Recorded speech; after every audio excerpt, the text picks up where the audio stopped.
The prairie lay under a blanket of darkness, the wind sweeping across the tall grass in ghostly whispers. The widowed rancher sat alone in his modest kitchen, the only illumination coming from a single lantern on the wooden table. Its warm glow cast long, flickering shadows across the walls, highlighting the worn furniture and the faded photographs of a family long gone. Outside, the world was still, save for the occasional rustle of the wind and the distant hoot of an owl. He had grown accustomed to nights like this, quiet, lonely, predictable, but tonight, an uneasy feeling had settled in his chest, an unfamiliar tension that made him glance toward the front door more often than usual. The clock struck midnight, its chime echoing faintly through the ranch. Just as he took a sip of his coffee, a soft, timid knock came from the door. His heart leapt. Who could be visiting at this hour? The ranch was isolated, miles from the nearest neighbor, and travelers were rare. Another knock followed, hesitant, almost fearful. The rancher stood slowly, his boots thudding against the wooden floor as he moved toward the door. He paused for a moment, listening. The knock came again, softer this time, punctuated by a quiet, tremulous voice. "Mama, needs help." He swung the door open to find a little girl standing on the porch, no more than 7 or 8, her tiny frame shivering in the cold night air. Her hair was tangled and damp, streaked with dirt, and her white eyes were filled with fear and urgency. She clutched a worn blanket to her chest, holding it like a shield against the dark. The rancher's heart went out to her immediately. She looked small, fragile, and utterly alone, yet there was a bravery in her stance, a quiet determination that demanded attention. "Come on in," he said gently, kneeling to meet her gaze.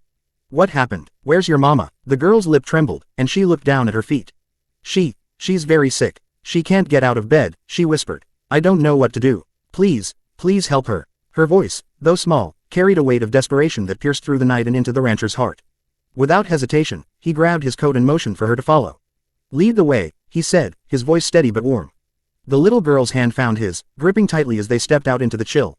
The wind cut across the prairie, whipping at their clothes, but neither flinched. Every step toward the small, dimly lit house at the edge of the ranch felt urgent, a race against time he did not fully understand yet.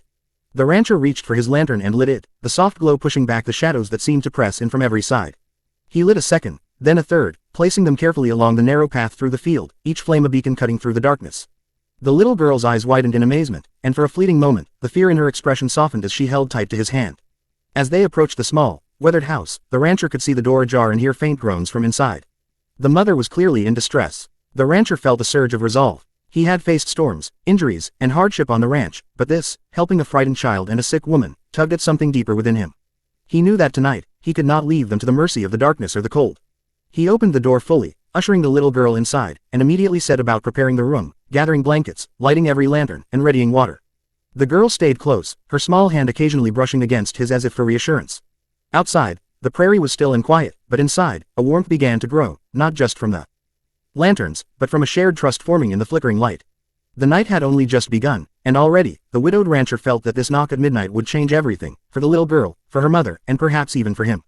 The girl led the rancher carefully across the shadowed fields, her small hand gripping his with surprising strength. Every step was deliberate, her bare feet making barely a sound against the soft earth, but her urgency was palpable. The wind tugged at her hair and the folds of her dress, carrying the scent of damp grass and distant wood smoke. The rancher's lanterns cast golden circles of light on the ground, illuminating the path ahead and revealing the gentle rise and fall of the prairie. He lit another lantern as they went, the flickering flame pushing back the darkness, each glow a beacon of safety in the midnight gloom. "Almost there," the girl whispered, her voice shaky but determined. "Mama, she's in bed." Her words were brief, almost clipped, but they carried a weight that made the rancher's chest tighten.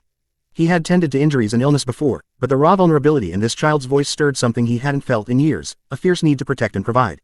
The house came into view, small and worn, its wooden planks darkened by years of weather and neglect.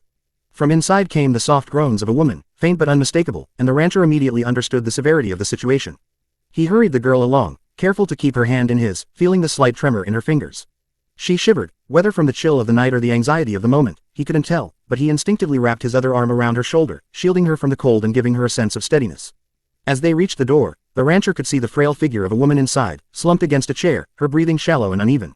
Her face was pale, her eyes half closed, and her hands trembled as she tried to move. The rancher's experience with hard times on the ranch took over immediately. He assessed the scene in seconds, noting the woman's weakness, the slight discoloration on her lips, and the uneven rise and fall of her chest. "Sit her down," he instructed gently to the little girl. "Stay close. I'll take care of the rest." The girl nodded, eyes wide, and carefully guided her mother to a sturdier chair. The rancher moved swiftly, placing a lantern nearby to cast light across the room.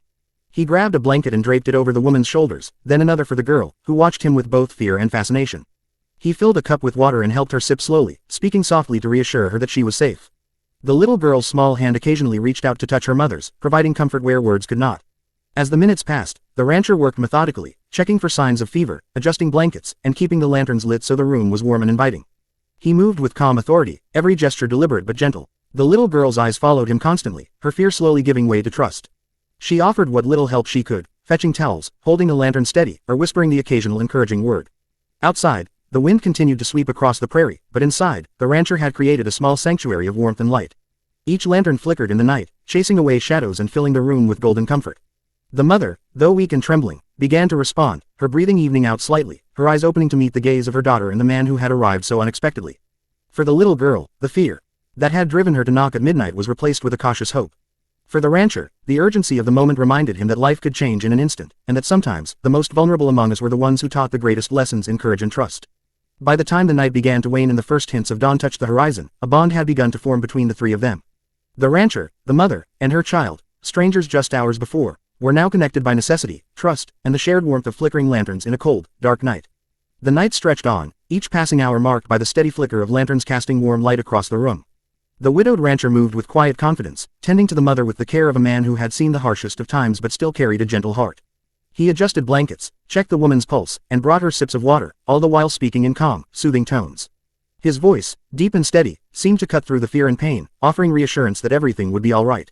The little girl stayed close, occasionally helping by holding a lantern steady or fetching a towel, her small hands trembling yet determined to contribute. The mother, though frail and exhausted, began to respond to his care. Her breathing became more even, her eyes brighter as they met those of her daughter and the rancher. She gave a weak, grateful smile, a silent acknowledgement of the comfort and protection that had entered her home. The rancher, in turn, felt a surge of quiet satisfaction, knowing that his actions, simple yet deliberate, were making a difference.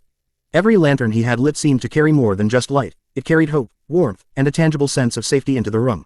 Outside, the prairie was silent and dark, but inside the house, a small sanctuary had been created. The room was filled with the soft glow of the lanterns, casting long shadows that danced across the walls and ceiling. The little girl watched the flickering flames with wide eyes, a mixture of awe and relief in her expression. She had come to the ranch in fear and desperation, but now, under the quiet vigilance of the rancher, she felt protected. Her mother's soft murmurs of thanks, barely audible but filled with emotion, reinforced the truth that they were no longer alone. Hours passed, and slowly, the mother's condition began to stabilize. The rancher continued his vigil, refusing to allow fatigue to show on his face. He knew that moments like these demanded full attention, full care, and full heart. The little girl, exhausted from the night's events but relieved beyond words, finally sat on a chair beside the bed, resting her head on the edge of her mother's blanket, her small frame trembling with relief and lingering fear. The rancher gave her a reassuring nod, silently telling her that everything would be all right now. As the first hints of dawn began to touch the horizon, the sky outside shifting from inky black to soft shades of gold and pink, the atmosphere inside the room shifted as well. The mother, now sitting more upright and breathing steadily, reached for her daughter's hand and held it tightly. The little girl's eyes glistened with tears, a mixture of exhaustion, relief, and gratitude. The rancher, standing nearby, felt a warmth in his chest he hadn't realized he missed. Nights alone on the prairie were quiet, yes, but nights like this, filled with purpose, connection, and the chance to protect and nurture, reminded him of the true meaning of life on the ranch. By the time the sun fully rose, painting the prairie in golden light, the mother had regained enough strength to smile fully at the rancher and her daughter. The little girl clung to him briefly, whispering a soft, heartfelt, "Thank you," and he nodded, his expression a mixture of quiet pride and gentle affection. Outside, the world was calm, peaceful, and full of possibilities. Inside, a bond had been forged in the crucible of midnight worry and tireless care, a bond between the rancher, the mother, and her child that would never be forgotten. The rancher stepped outside, looking over the prairie bathed in the morning glow. The lanterns he had lit the night before now stood extinguished, but their light lingered in memory, a symbol of hope that had guided them through darkness. In that moment, he understood something profound. Sometimes, the most unexpected knock at the door could change the course of a life. And for him, for the little girl, and for her mother, that midnight knock had illuminated more than a house. It had illuminated hearts, forging a beginning none of them had anticipated but all would cherish forever.